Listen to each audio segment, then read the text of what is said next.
Good morning, everyone. It's nice to see you. It's great to be here. Thanks to the McCain Institute for having all of us.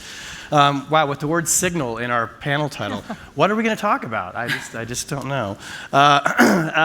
For those who don't know me, I am not the guy who Mike Waltz put in a signal chat to plan an airstrike on the Houthis. That guy is my boss, though. And after that event, he called me to say, what's this about? So we'll probably talk about that event a little bit, because it actually does provide us with a really interesting platform to talk about a range of intelligence issues and issues affecting the national security decision-making in the administration today. So we'll spend some time talking about that with this great panel, but we're going to try and cover a lot of ground beyond just the signal story. I think once it was the cold open on Saturday Night Live, it had kind of clearly punched into the zeitgeist, so I don't know. We'll say a few more things about it. I was there for that, by the way. Was that? You were in New York for that? New York? At SNL for the cold opening. Show off. Wow, so you saw it in person? Yes. I actually went into my boss's office. My daughter's the one who figured it out before the show came on. We're like, what is this about? And she goes, I'm pretty sure it's the signal thing. Yeah, there you go. I predicted that it would be the cold open, so I feel good about that. But I'm going to very quickly introduce our panel, who is probably very familiar to many of you already. Sue Gordon, here to my left, who had a very long career in the U.S. intelligence community, culminating with the #2 position at DNI, Principal Deputy Director for National Intelligence. In the first Trump administration? In the first Trump administration, that's right. So you will have a lot of insights into things, I think, today. Senator Mark Kelly, of course, here with us from the great state of Arizona, who, for purposes of this discussion is important, sits on the Intelligence Committee. So we'll bring a lot of insight into that. And of course, Fran Townsend, who had a very distinguished career in the Justice Department, in the White House, in a variety of counterterrorism and Homeland Security roles. I think safe to say one of the people who was there after 9/11 for the major reforms of the intelligence community and really was one of the architects of that as well. So let's jump right in with the signal story. I mentioned that I was the guy who my boss, who got added to the chain, called after he saw this on his phone. And the first question he had for me was, what do you make of this? And I thought, well, this has to be fake, because why in the world would anyone do this, right? Why would anybody conduct a sensitive discussion like this on a commercial text platform, which, to be clear, is a very good, reliable platform. I use it to communicate with sources. I openly encourage people to contact me on Signal because it's pretty good. But it's rather unorthodox to see this kind of thing happening on a platform like that. And the question of why did they do this was something that was kind of in our minds in the beginning and has taken on new importance and I think even new dimensions as time has gone on. Not to sort of say, what were they thinking? But why would they do something like this? What's the need that this is filling that maybe we don't have through other communications devices? Is there something broken down in the process, and that's why they had to go to a commercial app? I want to talk about some of that. But first, Sue, let me just come to you with a question kind of as a little bit of scene setting, and then feel free to expand on some of those thoughts too. But just kind of explain for us, why is it problematic that this discussion was happening in a venue like that? I mean, these are senior national security decision makers. There's a clear reason for them to know these things are happening, but what's problematic about the way this was done? So I'll just dispel one myth. Every single thing that was discussed on that chat, whether it was operational details of a mission or whether it was what each other thought about some policy or the relationships between each other, that's a boon for intelligence, right? You're trying to understand not just the specific activity, but you're trying to understand openings for your next move. So no one should be confused that it was not a target-rich environment for any intelligence officer. So I think that's the first thing I'd say. The second thing that I don't believe that they went into it intending to harm U.S. national security. Yeah. New administrations oftentimes have a hard time understanding both the weight of their responsibility, that they in fact do carry something much bigger than their own interests, and sometimes they have a hard time understanding that we have adversaries and competitors who actually have their interests that they want to advance at the expense of ours. And so we tend to underestimate them, almost a hubris, as though we're all powerful and what we're doing is more important than the interests that they don't see see coming. I remember with President Obama, we had to convince him not to be using his BlackBerry. So this idea of not understanding that is not new. I think for me, the most difficult piece of the Signal story was not the event itself, but the denial that it was important. And the denial that it was important plays to our partners and friends who are trying to decide whether we can be trusted with their stuff.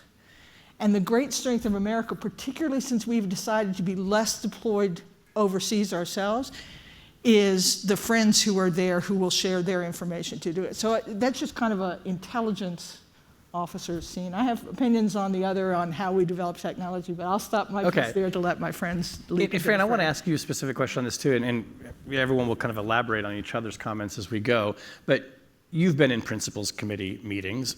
You've been in the Situation Room, I'm sure, countless times. The kinds of information and conversation that we saw happening in the Signal chat, the emojis and some of the chest thumping, I think, aside, is the kind of stuff that we would normally expect to be discussed in these kinds of forums.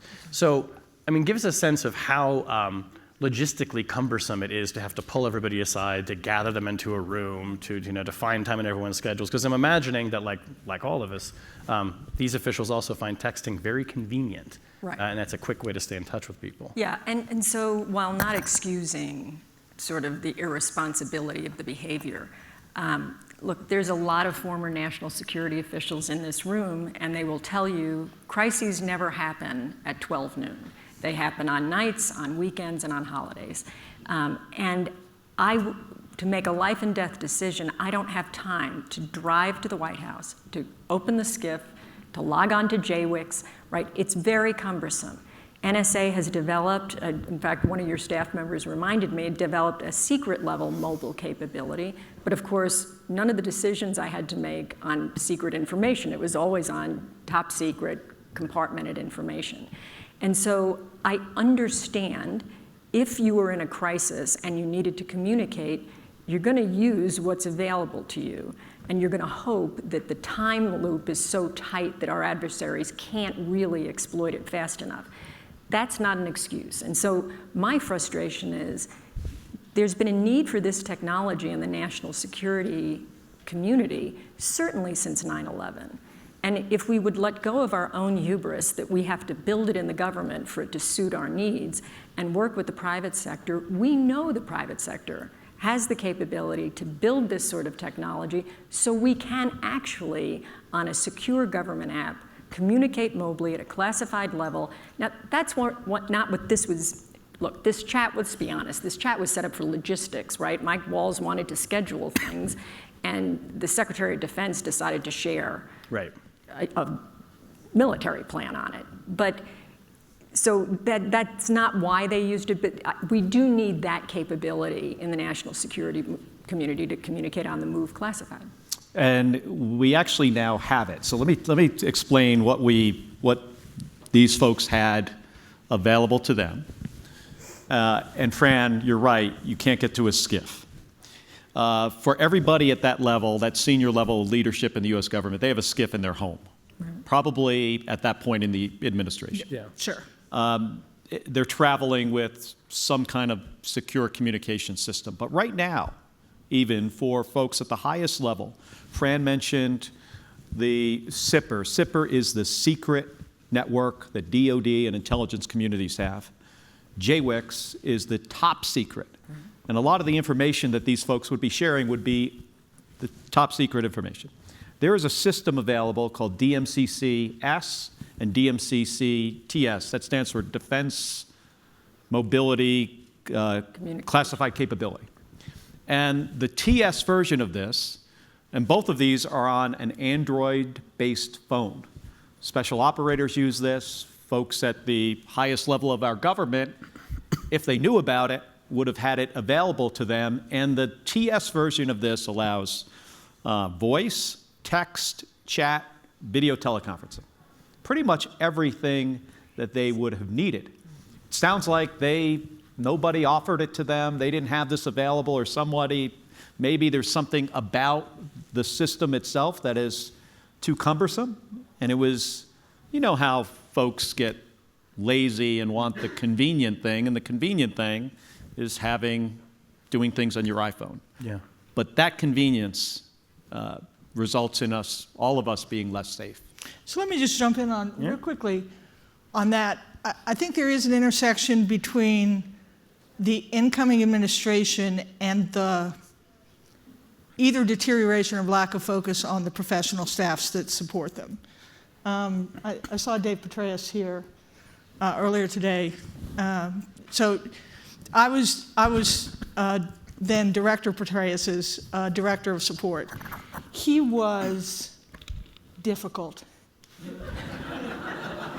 He was really someone that drove the intelligence community to the secure mobility that we have now, because he simply wouldn't tolerate not being able to do what he needed to do.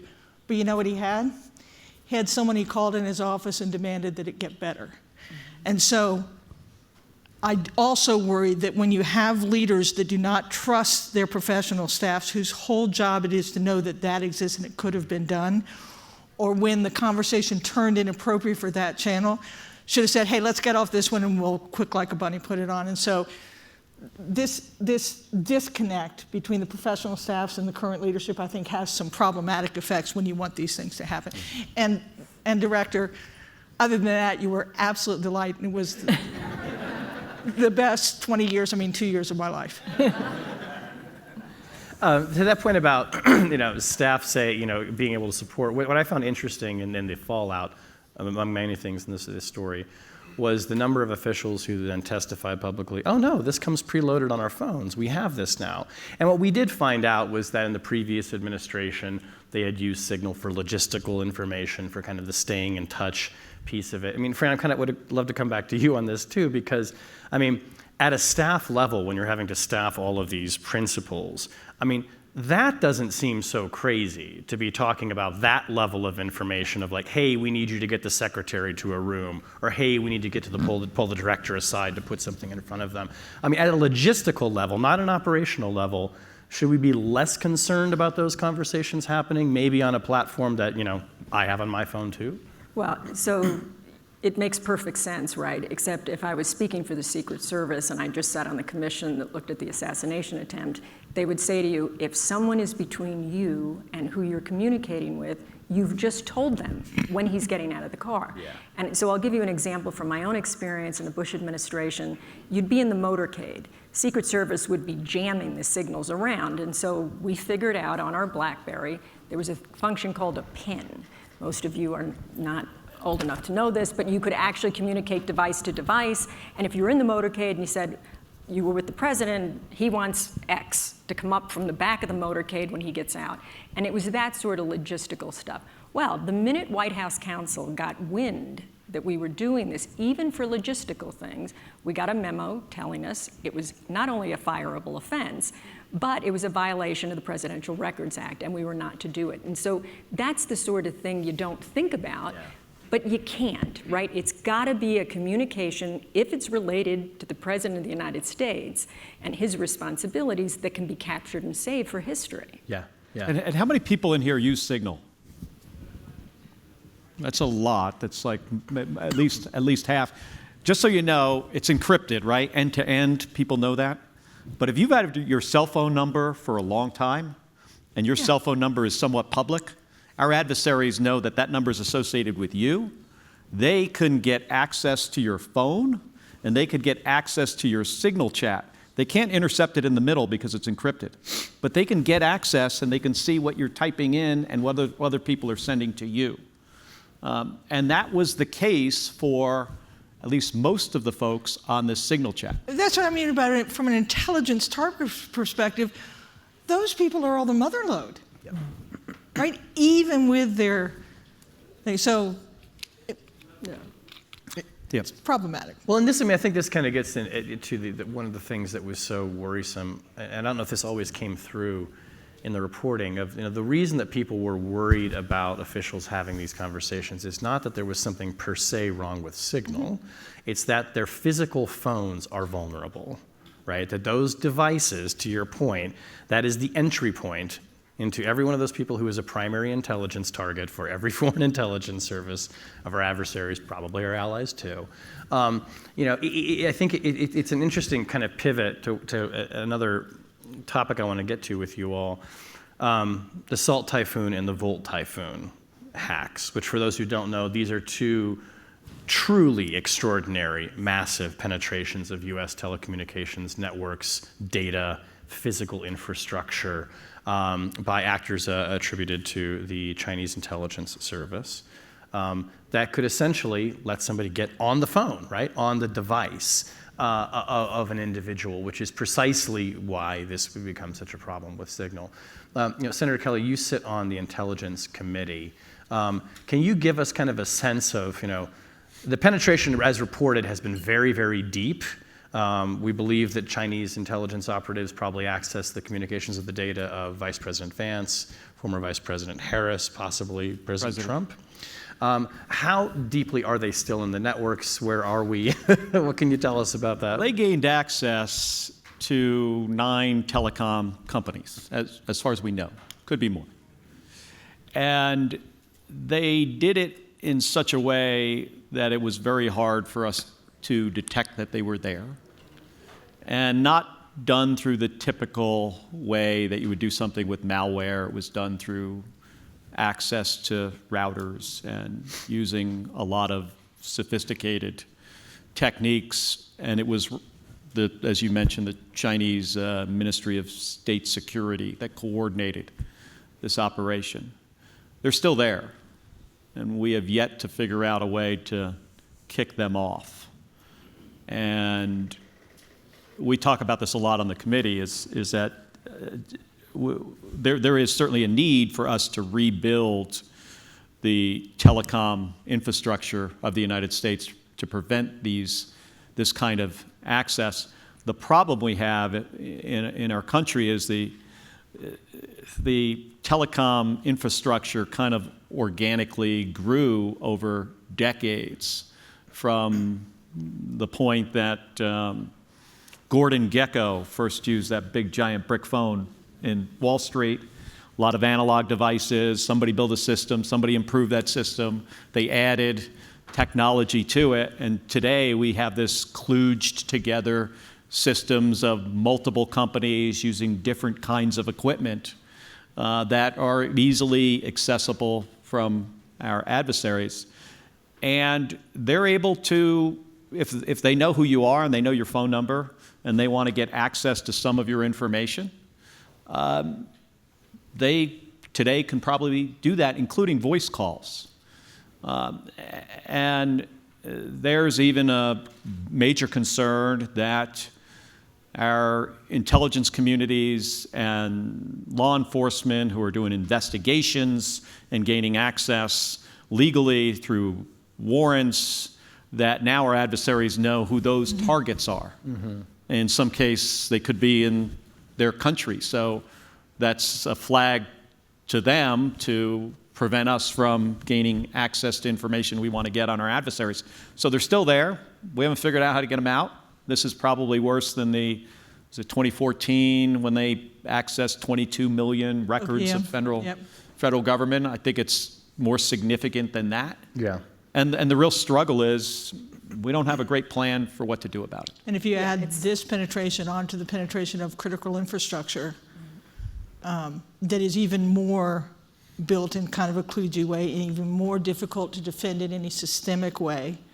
Well, and that's Volt. Right. Yeah, right. Then you don't have to have seen action to know that we are building the potential, much like what the Russians were able to do in Ukraine when they had penetrated the power grid and just turned it off to prove that they could. Right. And so that's one of the difficulties. We're moving beyond individual threats where you're either target or transportation to much more systemic penetration. Yeah. So the OPM attack that Senator Kelly refers to happened in 2015. It was 22.1 million personnel files of then current and past and future government officials, many people in this room. It was your Social Security number, your bank account, all of that. This has been a prolonged and planned effort by the Chinese. Then you get to Salt Typhoon, Volt Typhoon, and you realize when they pull all this massive amount of information together, the kind of deep profile they get of senior government decision makers. And I think we can't underestimate the power of that. Senator Kelly mentioned, early in my career, I was responsible for the wiretap, the Foreign Intelligence Surveillance Act.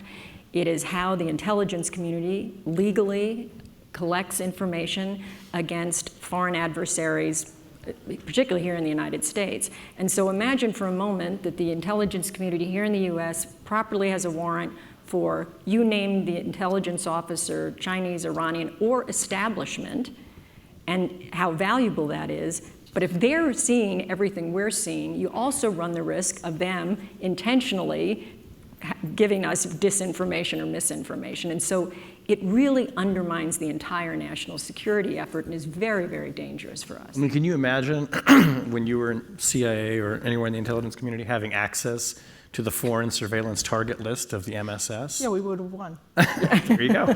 Yeah, it's And absolutely I right. think that yeah. I think it is an interesting moment in time where technology has caught up, the amount of data that are now available in connected systems, and AI that can put it together in ways that you can start imagining actually being able to use massive volumes of information, not just know things. And I think that's what's just kind of this weird confluence of kind of technology and data and intelligence and intention that is difficult for us as a free and open society to figure out how do we muster our energies to be able to still be who we are and protect ourselves from those who would do us harm. Well, and it explains very well why we've seen in 2024 the Chinese have increased by 150% their attacks. As against financial, media, and industrial targets, it's up 300%. Against Taiwan, they launched 2.4 million attacks a day. And those attacks have become 20% more effective. They're targeting government and infrastructure in Taiwan. And so this is a very much declared policy of the Intention, Chinese. yeah. Yeah, can I mention the difference between SALT and VOLT? Yeah, real quick? spell that out. That's Yeah, important. so SALT Typhoon, so this is getting on our telecommunications equipment to understand all the relationships between people. That's a big thing in the intelligence community. How are all these people connected? What are they saying to each other? How do they make decisions? With Signalgate, we kind of gave away the decision-making process among the highest level. But that's about the telecom system. The SALT Typhoon attack is the critical infrastructure. Volt Typhoon. Volt Typhoon. Trains, water systems, sewer systems, airport, and the purpose behind that. And this is, again, the Chinese Ministry of State Security did this and still have access into some of these systems. The purpose is, if they decide, like General Paparo or Admiral Paparo mentioned, mentioned the 2027 date or some date beyond that. He's not going to say 20 or 7 anymore, ever. I just did. My apologies for doing that. But if that was to come to pass, this is the way that they would try to prevent us from mobilizing, from moving forces. Think about what we would have to do if we wind up in a conflict in the Western Pacific with China. We're talking about combat power coming across the United States on the train system. If you want to really hamper the mobilization of a unit, let's just say at Fort Drum in New York, shut down the water and sewer system on that base before these guys have to deploy, you're going to create chaos on that base. So part of the purpose behind this is for them to be in these infrastructure systems. So on a certain date, they can say, okay, we're getting ready to do this. Let's push the button and disrupt all these systems across our country. Fran, if that happened, if that scenario that the senator just spelled out occurred, so they've knocked out sewage system and electricity to a portion of New York, right? And let's say it hits the base and it hits civilian areas too. What does our current policy say about whether that's an act of war? How do we respond? What do we do about it? What capabilities can we bring to bear? Yeah, Sue's smiling because this is literally a hot button for me. The U.S. government, when we were in the Cold War, we had a declaratory policy as regarded the appropriate use of nuclear weapons. We don't have such a declaratory policy, sorry. We don't really have such a declaratory policy. And in policy in the highest level, it's been debated administration after administration, when is a cyber attack an act of war? And so let's take the simplest. Certainly we can all agree if there are dead Americans, we understand that's an act of war. But certainly things short of that, to Shane's example, you're shutting down the electricity, or you shut down the power to a base. When does that become an act of war? By the way, what is a proportional and appropriate response? It may not necessarily be that we have a cyber response. We may want to have a physical response. All of those things concern me because we've never given the United States military, Cyber Command, who has the responsibility, the rules of engagement about what policymakers, what civilian leadership believes is an act of war, is an appropriate response. And the problem is nobody makes their best decisions at 2 a.m., right? You don't want people making these decisions when they're woken up at 2 a.m. and confronted with a fact set. It's never 100% of the facts, by the way. You're lucky if you get about 40%, and you're making a decision on the fly. It's not fair to our operators. It's not fair to our military. And we really need to, I take it one step further, frankly, this is where allies really matter. We want to have this discussion about a declaratory policy, when is cyber an act of war, with our allies, because we want to be able to, you sort of increase the size of your perimeter if you know that you've got allies who are going to be there and defend with you. Yeah. One of the challenges, though, on the counter, and I agree with you, but on the counter argument, if you set what the red line is, then you're also telling your adversaries if they operate just below that red line, then they should be safe and it's not an act of war, and it might even encourage them to ramp up the number of activities. And Fran knows this is just one of my hot buttons, which is a cyber policy and a cyber attack does not require a cyber response.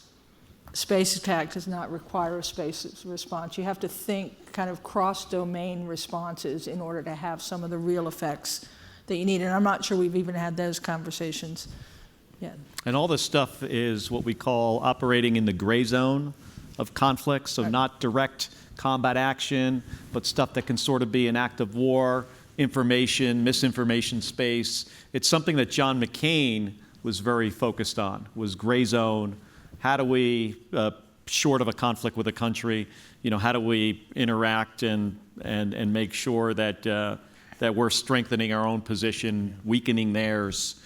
And that's one of the reasons why the Irregular Warfare Center, which is all about operating in this gray zone of conflict, is going to be now called the John McCain Irregular Warfare Center at Arizona State University. And we've seen so much of this hybrid warfare playing out across Europe through Russia. I mean, there have been massive cyber attacks on Ukraine, where we've seen real kinetic effects from that.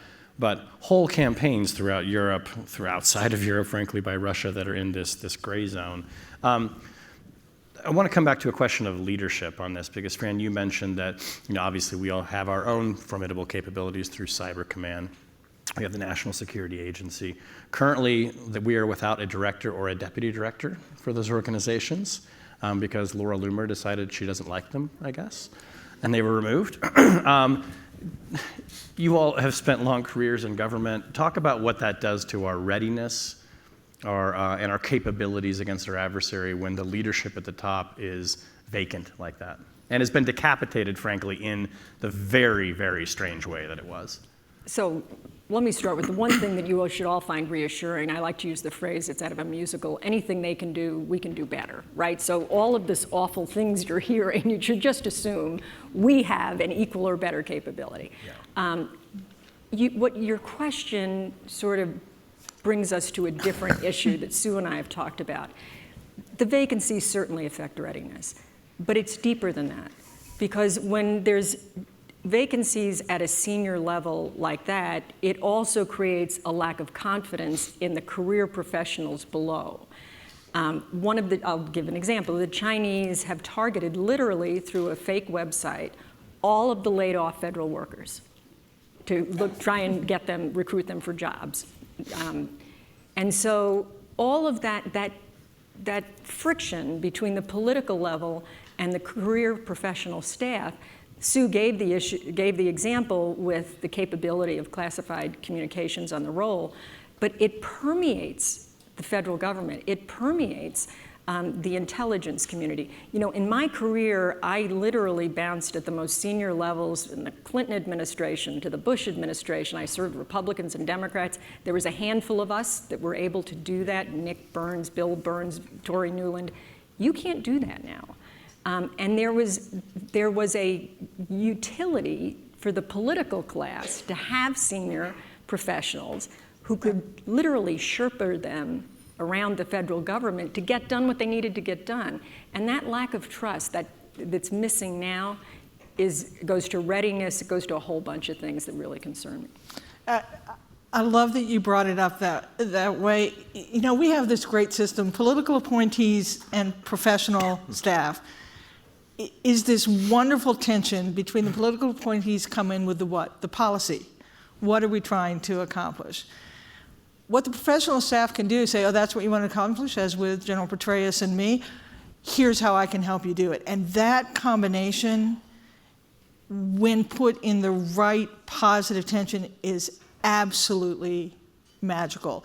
And it works not just in intelligence and technical capabilities, it works in the business of foreign policy when you have tight connection between what's being set up at the political level and what's being communicated down at the working level. And so that is really important when you break it.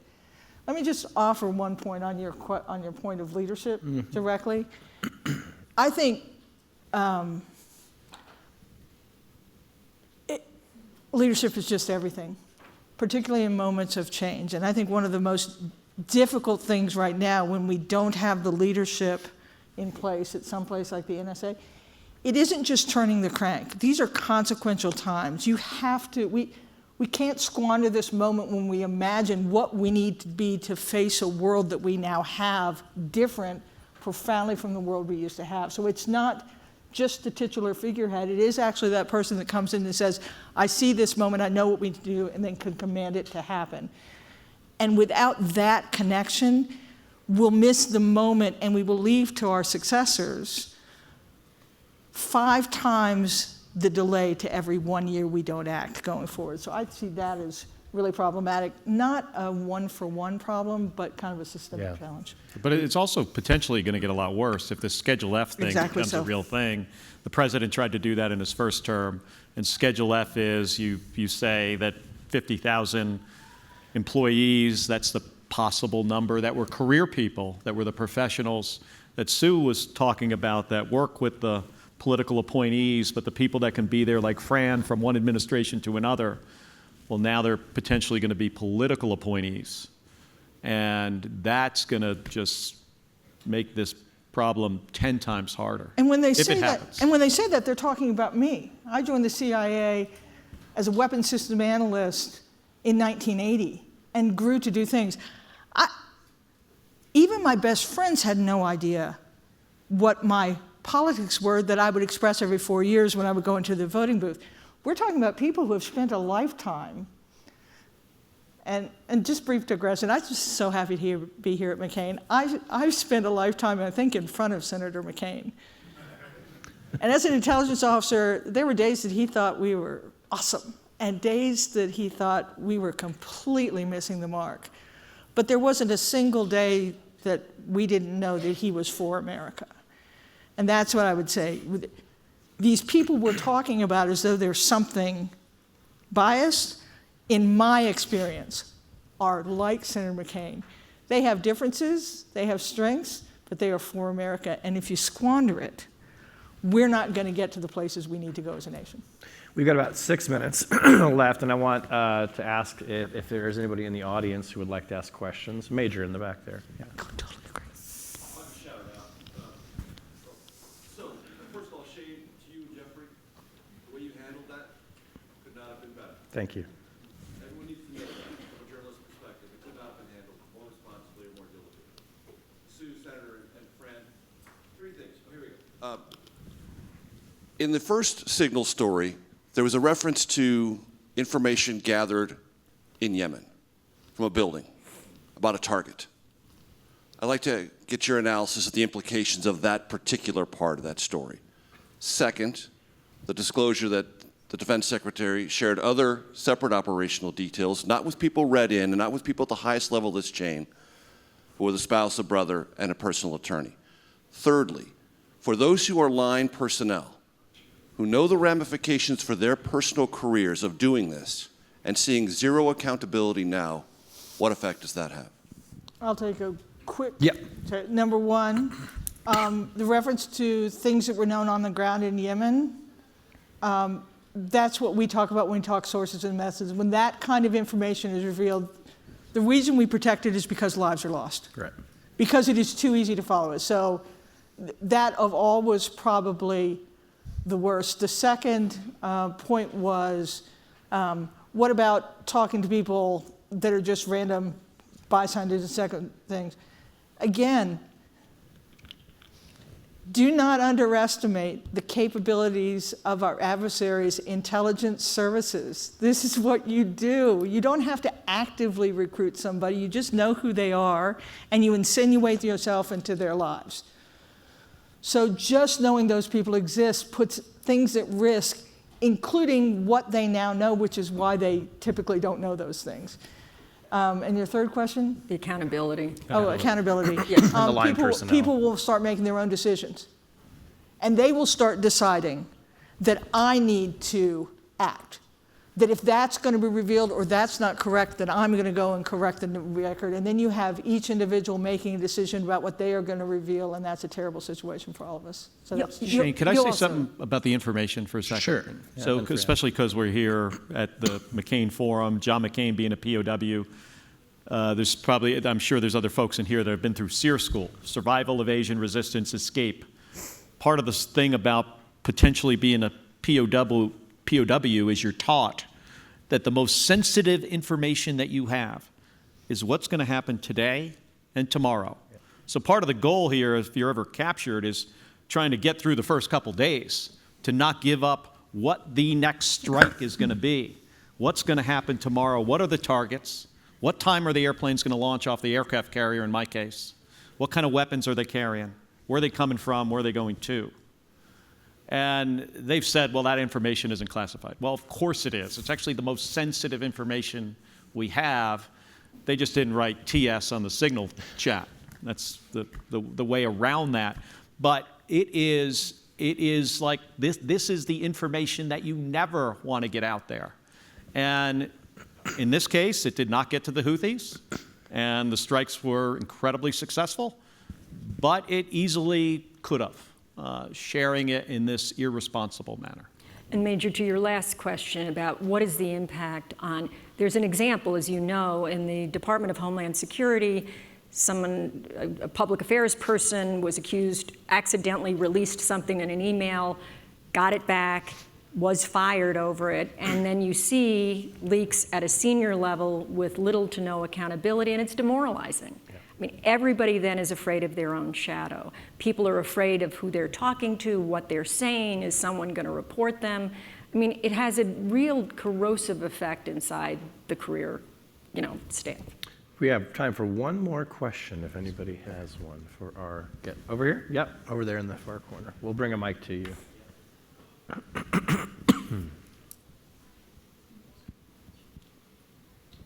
Thank you. Robert Fisher with Verizon and former McCain staffer as well. But Salt Typhoon question is near and dear. I was probably one of the few people inside the company who had the distinct pleasure of working on that. Wow. Lucky you. Sarcasm.